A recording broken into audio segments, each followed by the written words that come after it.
The mahogany doors of Courtroom 342 swung open on a crisp autumn morning, as dozens of reporters rushed to claim the few remaining seats. This wasn't just another white-collar crime case, it was the trial that had captured the nation's attention for months. The defendant, a 58-year-old CEO of one of the country's largest pharmaceutical companies, sat stoically at the defense table in his perfectly tailored navy suit. The evidence presented over the past 3 weeks had painted a damning picture. His company had knowingly covered up dangerous side effects of their best-selling pain medication, leading to hundreds of cases of severe liver damage. But what made this case particularly heartbreaking were the leaked internal emails showing the CEO had personally ordered the suppression of critical safety studies to protect the company's billion-dollar revenue stream. As Judge Patricia Chen entered the courtroom, a heavy silence fell over the packed gallery. The families of victims filled the first 3 rows, many clutching photos of their loved ones who had suffered devastating health consequences.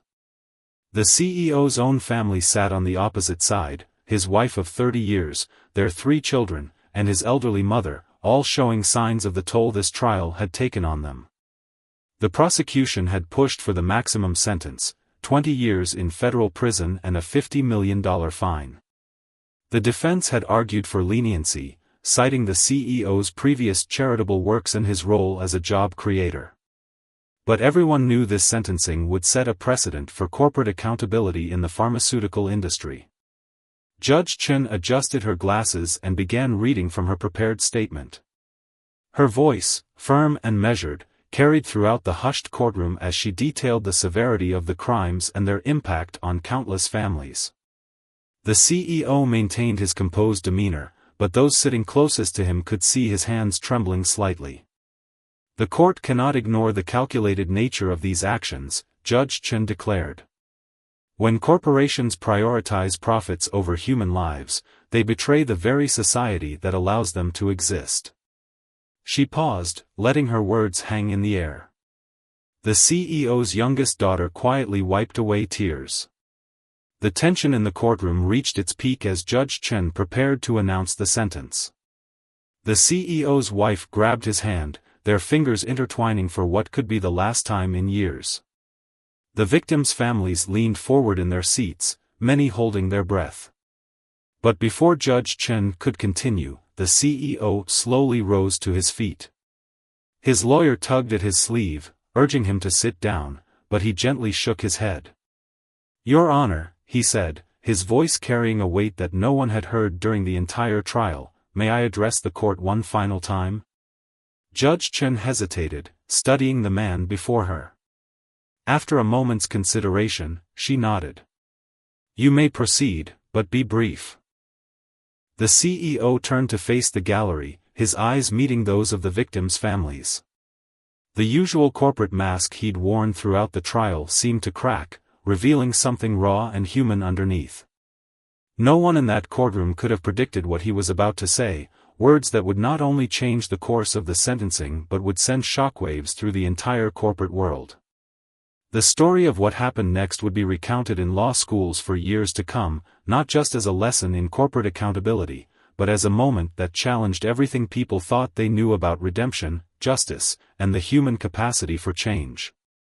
The CEO took a deep breath, and in that moment, the air in courtroom 342 grew thick with anticipation. The fluorescent lights buzzed overhead as he began to speak, his voice barely above a whisper at first, but growing stronger with each word. The court reporter's fingers hovered over her stenotype, ready to record what would become one of the most memorable moments in recent legal history. The CEO's next words would leave everyone in that courtroom, from the hardened reporters to the seasoned bailiffs, completely stunned. The morning sun filtered through the high windows, casting long shadows across the courtroom floor, as if nature itself was setting the stage for what was about to unfold. No one could have guessed that this seemingly routine sentencing would become a turning point in the ongoing debate about corporate responsibility and human ethics in America's boardrooms. The CEO's voice cracked as he began speaking, his words echoing through the silent courtroom. "Your Honor, members of the court, and most importantly, to the families who have suffered because of my decisions. He paused, removing his designer glasses and placing them carefully on the defense table. For the first time since the trial began, his carefully maintained facade completely crumbled. I've spent every night since my arrest reading the letters. Hundreds of letters from families whose lives were shattered by my choices. I made myself read each one, even though my lawyers advised against it. I needed to understand the full weight of what I had done. His voice trembled, but he pressed on. A mother in the gallery clutched her daughter's photograph tighter, tears streaming down her face. The CEO noticed this and turned directly to her. "Mrs. Thompson, I read your letter 15 times. About Katie, who was only 24 when she took our medication for her sports injury. She had her whole life ahead of her. I saw her graduation photo that you included. She wanted to be a teacher." The courtroom remained deathly quiet as he continued. "I kept telling myself that corporate decisions aren't personal. That's the lie we tell ourselves in boardrooms. We look at spreadsheets, not faces. We talk about market share, not human lives. I convinced myself that my responsibility was to shareholders, not to the people who trusted us with their health." His own family watched in stunned silence. His wife had never seen him like this in their 3 decades of marriage. Their children sat rigid, witnessing their father transform from the stern, business-minded parent they knew into someone they barely recognized. "Last night, I made a decision," he announced, pulling out a thick envelope from his suit jacket. "Your Honor, this contains my resignation as CEO, effective immediately. But more importantly, it contains documents transferring 90% of my personal wealth, approximately $300 million, to a trust fund for the victims and their families." Gasps erupted throughout the courtroom. His defense attorney's jaw dropped. This was clearly not part of their strategy. Judge Chen leaned forward, her expression a mixture of surprise and scrutiny. "I know this doesn't undo the damage. Money can't bring back loved ones or restore damaged health. But it's everything I have, except for a small portion to support my elderly mother's medical care." He turned to his family. "I haven't discussed this with my wife or children. They deserved a comfortable life, and I'm taking that away too. I hope someday they can forgive me for this decision, but I finally understand that I have to do what's right, not what's easy." The CEO's son stood up abruptly and walked out of the courtroom, unable to process this sudden turn of events. His wife sat frozen, tears silently rolling down her cheeks. But his eldest daughter reached out and squeezed his shoulder, a simple gesture that spoke volumes. "Your Honor," he continued, his voice growing stronger, "I don't ask for leniency. I deserve whatever sentence you give me. But I want everyone in this room to know that it took losing everything, my reputation, my freedom, and now my wealth, for me to finally see the truth. We in corporate America have lost our way. We've forgotten that behind every spreadsheet cell is a human life." One of the victim's family members stood up. Others followed. Soon, half the gallery was on their feet, not in anger, but in silent acknowledgement of this unexpected moment of truth and accountability. The pharmaceutical industry has the power to heal or harm. I chose profits over people, and that choice destroyed lives. My punishment should serve as a warning to every corporate executive in America. We are not above the law, and more importantly, we are not above basic human decency. Judge Chen removed her glasses, studying the man before her. In her 20 years on the bench, she had never witnessed anything quite like this. The prosecution team huddled together, whispering frantically, trying to determine if this last-minute development would affect their case. "I have one final request," the CEO said, his voice now barely above a whisper. "I ask that my sentencing include mandatory speaking engagements at business schools. Not for publicity or redemption, but to share my story as a warning. Future business leaders need to understand that the decisions they make behind mahogany desks have real consequences in people's lives." The sunlight streaming through the courthouse windows had shifted, casting different shadows now. The morning's tension had transformed into something else entirely, not quite forgiveness, but perhaps the first steps toward understanding. The CEO's words hung in the air, heavy with the weight of truth and consequence. As he sat down, the courtroom remained silent, processing the magnitude of what had just transpired. Judge Chen cleared her throat, preparing to deliver her sentence. But everyone present knew that regardless of the years he would serve, something profound and unexpected had just occurred in Courtroom 342. The story of this CEO's final words would echo far beyond these walls, challenging the very foundation of corporate culture in America. Judge Chen's fingers drummed softly against her desk as she contemplated the unprecedented scene before her. The courthouse clock ticked loudly in the silence, each second weighted with anticipation. She had prepared extensively for this sentencing, but the CEO's unexpected declaration had shifted the atmosphere in her courtroom dramatically. "In my years on the bench," she began, her voice measured and clear, "I've heard many last-minute expressions of remorse. Some genuine, others clearly calculated. But what we've witnessed today..." She paused, studying the documentation of the CEO's wealth transfer that her clerk had quickly verified. "This is something entirely different." The prosecutor stood up, straightening his tie. "Your Honor, while the defendant's gesture is notable, it doesn't change the fundamental nature of his crimes. The loss of life, the deliberate concealment of evidence." "I'm well aware, Counselor," Judge Chen interrupted, raising her hand. "Please be seated." The prosecutor sat down, his face flushed. The defense attorney remained silent, still visibly shocked by his client's unplanned speech and actions. The CEO's wife had composed herself somewhat, though her hands still trembled as she clutched her handbag. Their son had returned to the courtroom, his eyes red but his posture straighter, as if he'd come to some sort of resolution during his brief absence. "Before I deliver my sentence," Judge Chen continued, "I want to address something the defendant said about corporate culture in America." She removed her glasses, setting them deliberately on her bench. "This case has revealed a disturbing truth about how we've allowed the pursuit of profit to overshadow basic human dignity." The reporters' pens scratched furiously against their notepads.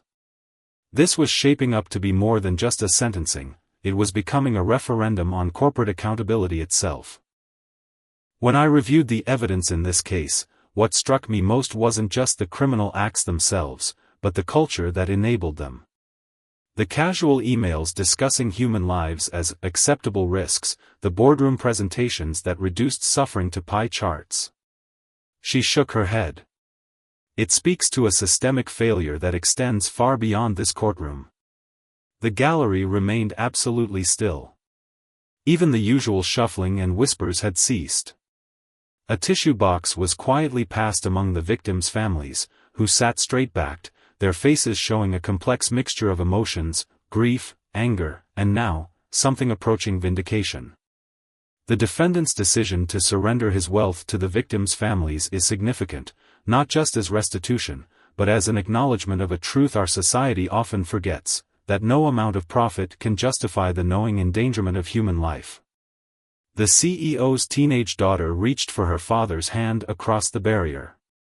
A court officer moved to stop her, but Judge Chen shook her head slightly, allowing the moment of connection. However, the judge continued, her tone growing firmer, "This gesture, while commendable, comes after the fact.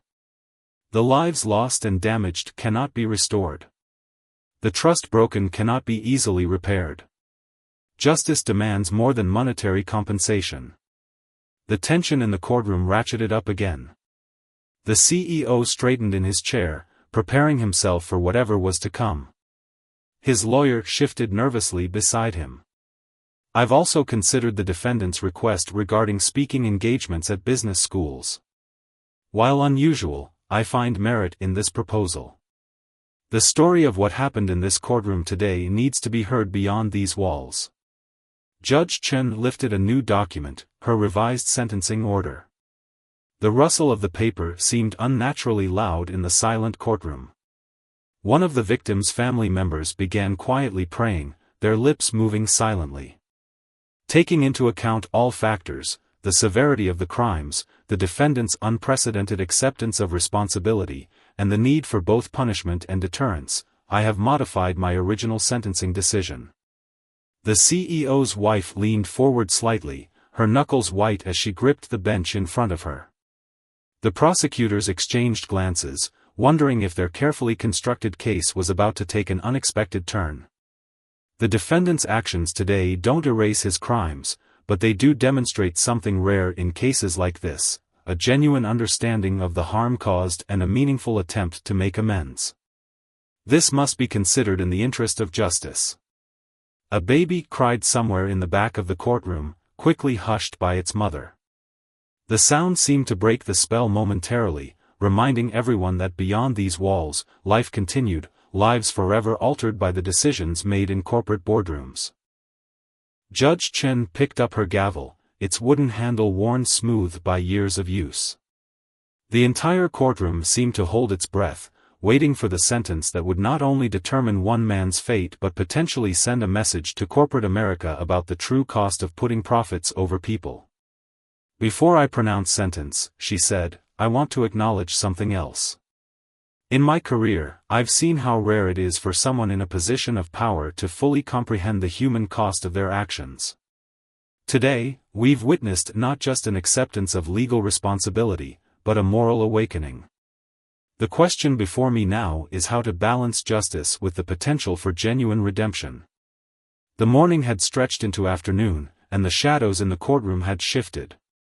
Judge Chen's next words would determine not just the CEO's fate, but potentially influence how corporate responsibility would be viewed for years to come.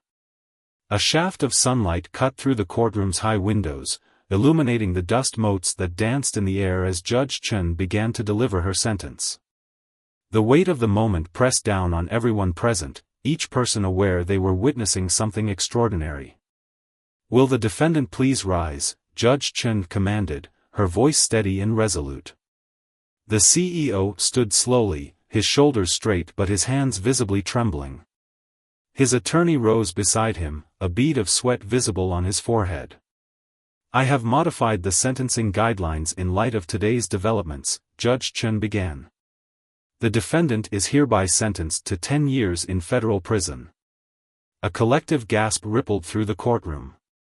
It was significantly less than the expected 20 years, but still a substantial sentence. However, she continued, raising her voice slightly to quiet the murmurs, "I am structuring this sentence in an unprecedented way. The first 5 years will be served in federal prison. The remaining 5 years will be served through a unique form of community service." The prosecutors leaned forward, their expressions a mixture of confusion and concern. This was definitely not standard procedure. The CEO's lawyer opened his mouth to speak but thought better of it.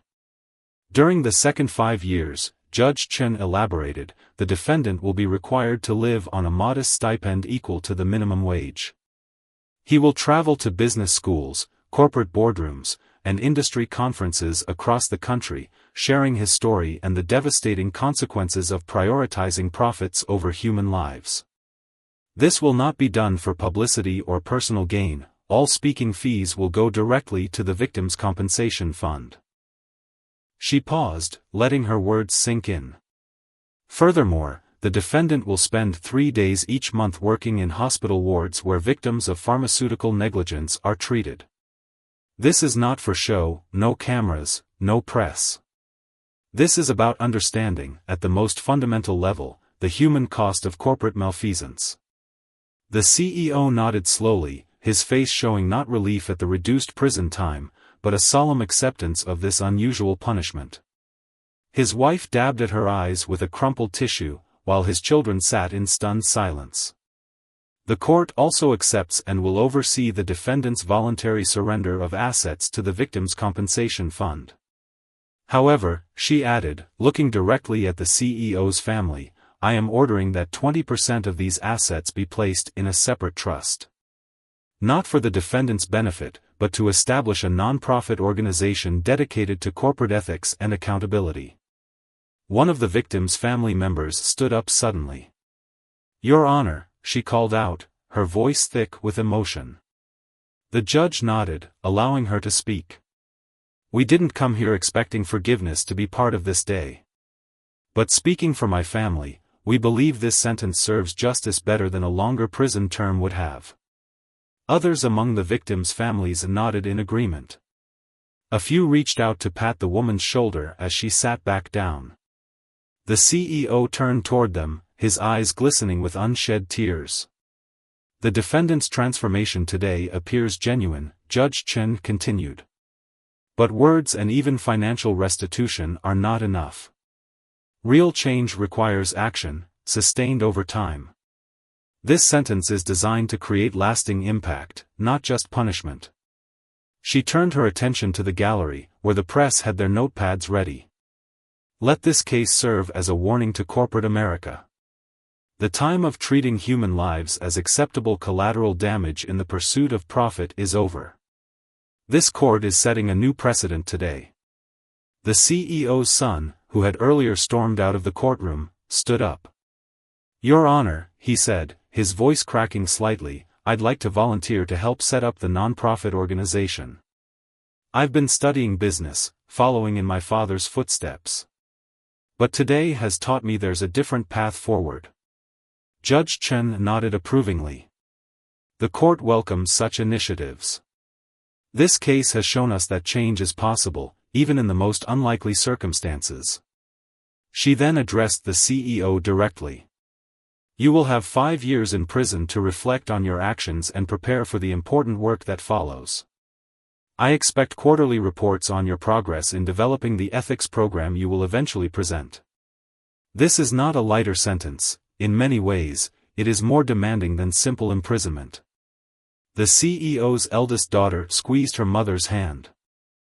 Despite the pain and upheaval this day had brought their family, there was also a glimmer of something else, perhaps the beginning of healing, not just for them, but for everyone affected by this case. Finally, Judge Chen said, "I am requiring the defendant's former company to display a plaque in their main lobby. It will list the names of every person harmed by their negligence, ensuring that no one who walks through those doors can forget the human cost of corporate greed." The afternoon light had softened, casting long shadows across the courtroom floor. Outside, news vans were already lining up, their satellite dishes reaching toward the sky. But inside Courtroom 342, something more important than a headline was taking shape, a new understanding of justice, accountability, and the possibility of redemption. "Court is adjourned," Judge Chen declared, bringing down her gavel one final time. But everyone present knew that this was not an ending, it was a beginning. The real work, the hard work of change and redemption, was just starting.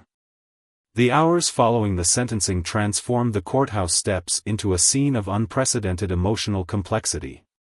As the heavy doors swung open, reporters surged forward, their cameras flashing like lightning in the late afternoon sun. But what they captured was far from the typical post-sentencing chaos they'd expected. The CEO's security detail had already departed, their services no longer needed by a man who had willingly surrendered his wealth. He emerged from the courthouse carrying his own briefcase, a simple leather one that had remained untouched during the trial, containing personal items rather than legal documents. "Dad," his youngest daughter called out, pushing through the crowd to reach him. The reporters fell silent, their cameras still rolling as she threw her arms around him. What happened next would become one of the most shared clips on social media, the former CEO hugging his daughter, whispering something in her ear that made her smile through her tears. His wife approached more slowly, her designer handbag, likely one of the last luxury items she would own, clutched tightly to her chest. "I should be angry," she said, loud enough for those nearby to hear. "Everything we built, everything we planned for our future." She paused, reaching for her husband's hand. "But somehow, for the first time in 30 years, I feel like I'm seeing the man I married." The victims' families began emerging from the courthouse as well. The usual pattern would have been for them to avoid each other, victims and perpetrator keeping their distance even after justice had been served. But something different was happening on those courthouse steps. A woman in her 60s, clutching a framed photo of her late husband, approached the CEO. The reporters thrust their microphones forward, expecting confrontation. Instead, she spoke softly. "My husband always said that true character shows not in never falling, but in how you rise after the fall." She pressed the photo into the CEO's hands. "Keep this with you during your sentence. Let it remind you of your promise today." The CEO's son, who had offered to help with the nonprofit, stepped forward. "I've already called several of my classmates at business school," he announced. "We want to be part of rebuilding something better from this. Not to erase what happened, but to make sure it never happens again." Nearby, two prosecutors stood watching the scene unfold. The younger one turned to his superior. "Is this a win or a loss for us? We got a conviction, but..." The senior prosecutor shook his head. "In 20 years of prosecuting corporate crime, I've never seen genuine redemption. Until today. Sometimes justice looks different than we expect." A group of pharmaceutical company executives had been watching the proceedings on their phones in a conference room downtown. One of them immediately called an emergency board meeting. Within hours, several major companies would announce comprehensive reviews of their safety protocols and ethical guidelines. Back at the courthouse, the CEO's lawyer was packing up his briefcase when a young law student who had been observing the trial approached him. "Sir, I've been following this case for my thesis on corporate law. How do you handle a client who basically torpedoed your entire defense strategy?" The lawyer smiled tiredly. "In 30 years of practice, I've won more cases than I've lost. But today, watching my client lose everything and somehow find himself, that might be the proudest moment of my career."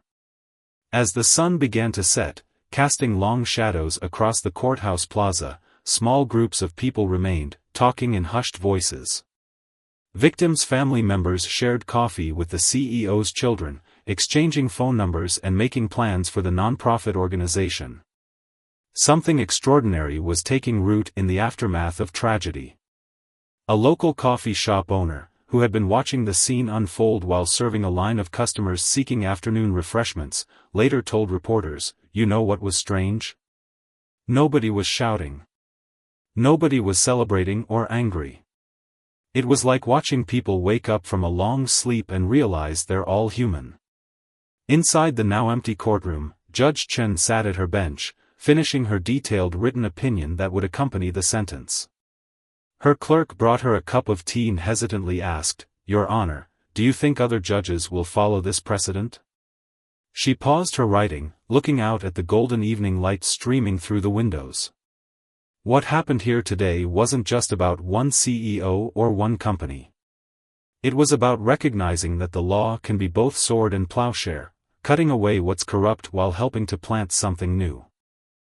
The CEO's wife had gone home to begin the difficult process of downsizing their life, but his children remained with him, knowing these would be their last few hours together before he began his sentence. They sat on a courthouse bench, talking quietly about plans for the future, not about wealth or status anymore, but about purpose and meaning. "You'll visit me?" he asked, suddenly sounding vulnerable. His eldest daughter squeezed his hand. "Every chance they allow. And we'll send you updates about the nonprofit. We're going to make something good come from this, Dad. Something real." As evening settled over the city, news helicopters circled overhead, their cameras capturing the last few groups dispersing from the courthouse steps. But they couldn't capture the invisible threads of change that had begun to weave through boardrooms and business schools across the country.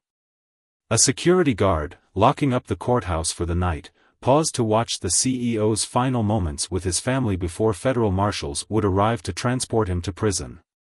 "You know," he said to his colleague, "in 15 years on this job, I've seen thousands of people leave this building. First time I've seen someone leave with less than they came with but somehow looking more free." 5 years passed like a slow turning page in history. The federal prison where the CEO served the first part of his sentence wasn't visible from the highway, tucked away behind rolling hills and tall fences. But what happened inside those walls would later be described as remarkable by both inmates and staff alike. The CEO had arrived in standard prison clothing, his designer suits and luxury watches replaced by plain cotton and a plastic digital timepiece. His cell was spare, a narrow bed, a small desk, and a window that offered a sliver of sky. But it was what he did with his time that caught everyone's attention. He began by teaching basic business skills to fellow inmates, helping them develop plans for their eventual release. The prison librarian reported that he requested books on ethics, philosophy, and social justice, not just reading them, but filling their margins with careful notes and reflections. At first, we thought it was an act, one guard would later recall. We've seen plenty of white-collar criminals play model prisoner. But this was different. He wasn't trying to impress anyone. He was actually changing. Every month, as required by Judge Chen's sentence, he submitted detailed reports about his developing ethics program. What started as simple outlines evolved into a comprehensive curriculum that would later be adopted by business schools across the country. He wrote late into the night, the light from his desk lamp casting shadows on concrete walls. His family visited regularly, bringing news of the nonprofit's progress. His son had graduated from business school and, instead of pursuing a lucrative corporate career, had thrown himself into building the organization. They had already helped implement whistleblower protection programs in several major companies. The victims' families, true to their word, didn't seek vengeance. Instead, they worked alongside the CEO's children, turning their shared pain into purpose. The woman who had given him her husband's photo received regular letters, each one detailing how that image had influenced his daily reflections and commitment to change. During his 4th year in prison, a crisis hit another pharmaceutical company, a situation eerily similar to his own case. The board of directors, facing public pressure, did something unprecedented. They requested a conference call with him. Prison authorities set up the video link in a small room normally used for legal consultations. "Tell us," the board chairman had asked, "what you wish someone had told you before it all went wrong." The CEO's response, delivered without notes or preparation, would later be transcribed and distributed to corporate boardrooms nationwide. "Look out your office windows," he had told them. "Those aren't just customers down there. They're sons, daughters, parents, friends. Every time you see a spreadsheet, imagine faces behind the numbers. The moment you forget that, you've already started down the wrong path." His wife had downsized to a modest apartment, taking a job as a high school teacher. "People expected me to be bitter," she told a local newspaper reporter. "But watching my husband find his soul again is worth more than any luxury we ever had." As his release date from prison approached, preparations began for the second phase of his sentence. The speaking tour was already booked solid for the first year: universities, corporate retreats, industry conferences. But he had one request for his first appearance: he wanted to speak at the annual shareholders' meeting of his former company. The current board was hesitant, but Judge Chen's sentence had made it mandatory. The date was set for 3 weeks after his release. Business publications buzzed with speculation about what he would say. The day of his release dawned clear and cool.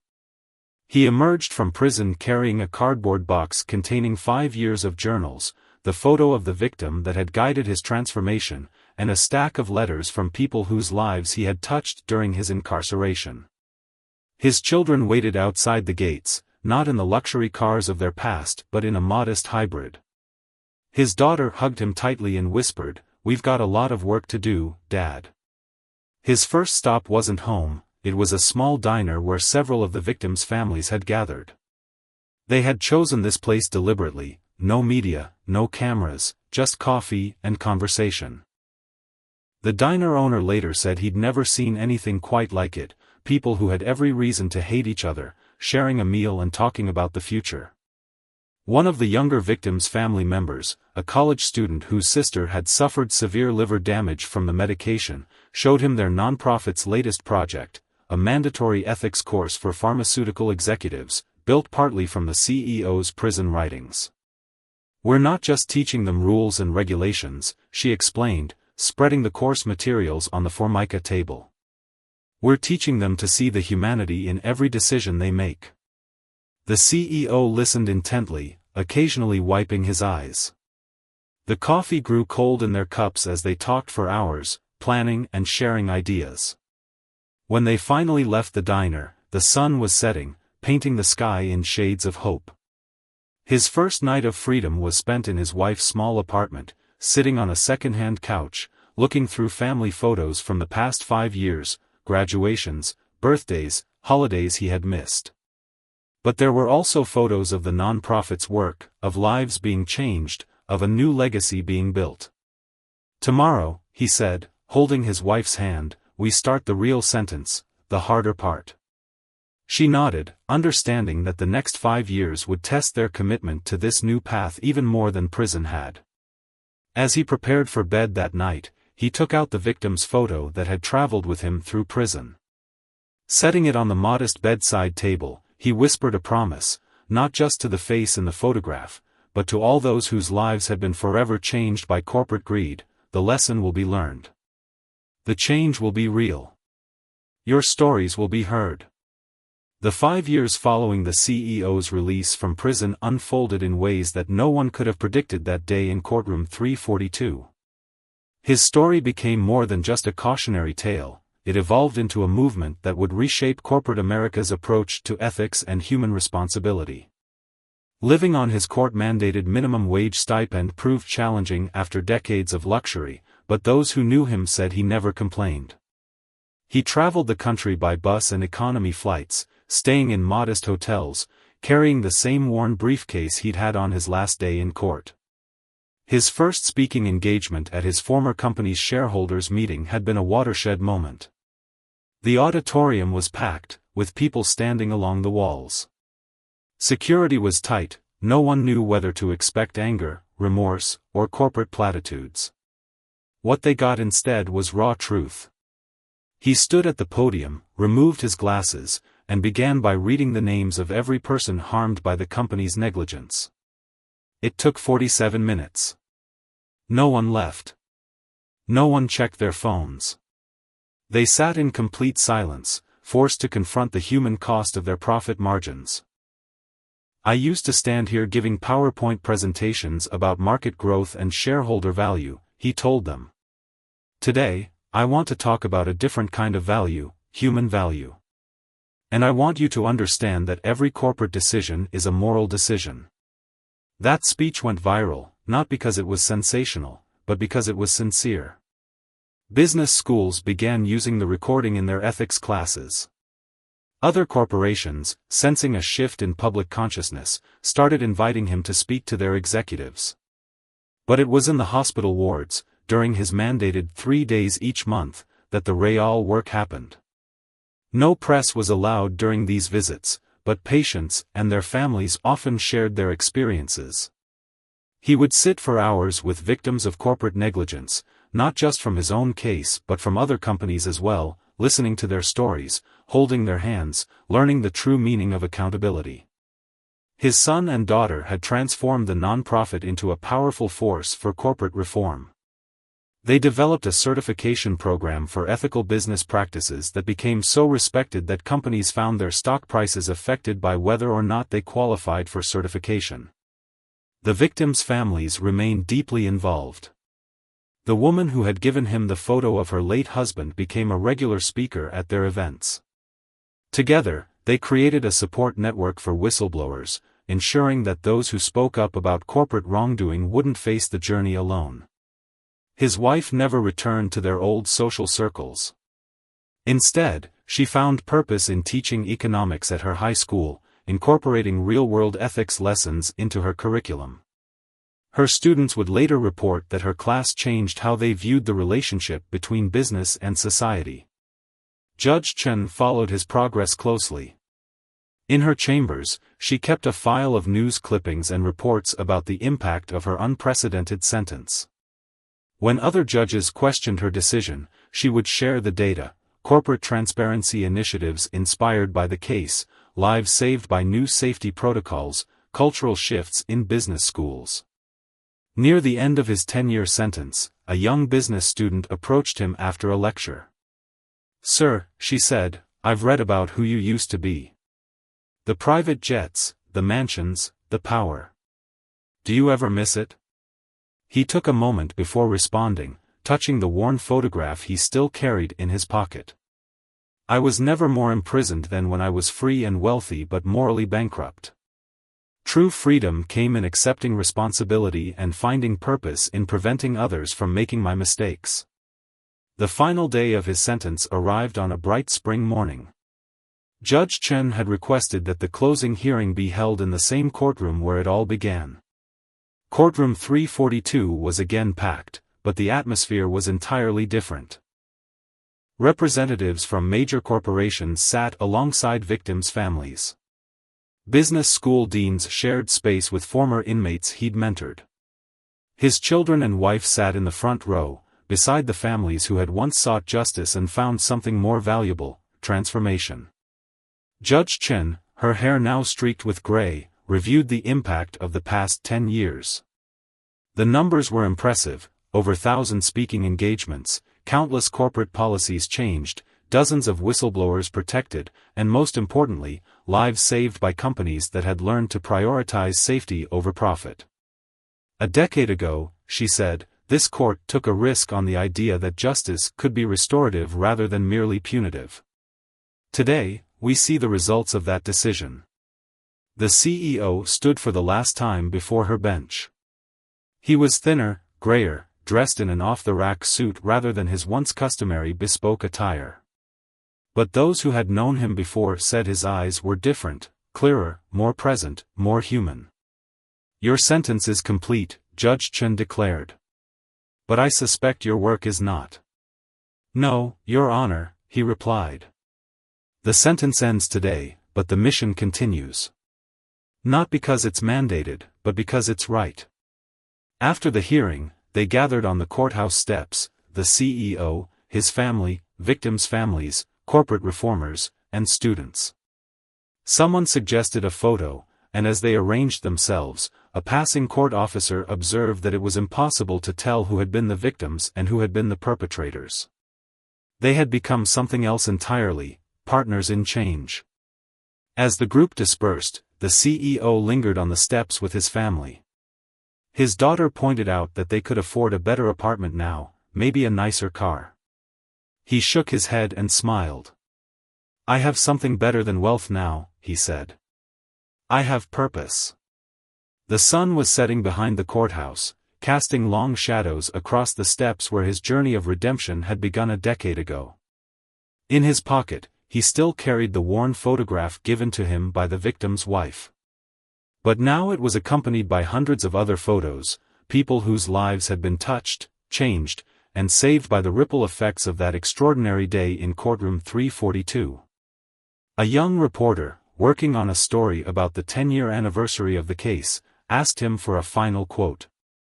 He thought for a moment, looking at the courthouse that had been both the site of his downfall and his redemption. "The greatest prison," he said finally, "is the belief that profit matters more than people. The greatest freedom is choosing to live by your conscience, no matter the cost." With that, he descended the courthouse steps, joining his family. They had dinner plans, not at an exclusive restaurant, but at the same small diner where he'd met with the victims' families after his release from prison.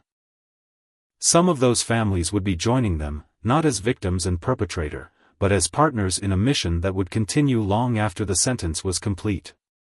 The story of the CEO's sentence would be studied for years to come, not just in law schools and business schools, but wherever people gathered to discuss the possibility of genuine change and the power of choosing conscience over profit. In the end, it wasn't just about justice served, it was about justice transformed.